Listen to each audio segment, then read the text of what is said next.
The original Mass Effect was a breath of fresh air for the gaming world. While most RPGs consist of sword, sorcery and goblin bothering, and a bit of emo haircut angst for the Japanese ones, Mass Effect stood apart from the crowd for its futuristic sci-fi setting and damn good storyline. BioWare wove a generally engaging tale around the game's protagonists, and despite the scandal blown up from ill-informed pundits and government types over a certain scene in the game, it was a good stab at a serious and mature sci-fi adventure. But back for a new decade and a new publisher is its sequel, Mass Effect 2 Effect Harder, though the title may change before release.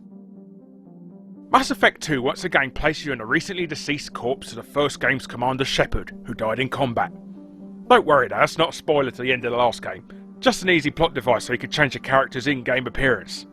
Cunning. Anyhow, Shepard is brought back to life by an elusive man in need of his skills in a galaxy-wide conflict against an alien insect-like race known as the Collectors, a war that started while he was having his dirt nap. Reluctantly, zombie Shepard agrees and goes off to investigate, and so the space opera begins again. If you've played the original game, all the choices you've made and consequences you've influenced will carry over into the sequel. A very nice touch, and something more games should do. So any alliances and friends killed will remain the same, though for some reason they've not been brought back to life like Shepard. Bizarre. This is that why didn't Cloud give Aerith a Phoenix down when she died in Final Fantasy VII debate all over again, isn't it? There's also been a few gameplay changes to features that are criticised in the original, such as constantly having to scavenge for Medigels to regain health, etc. This time the commander has gone totally Master Chief on her asses and gotten himself one of them regenerating health bars.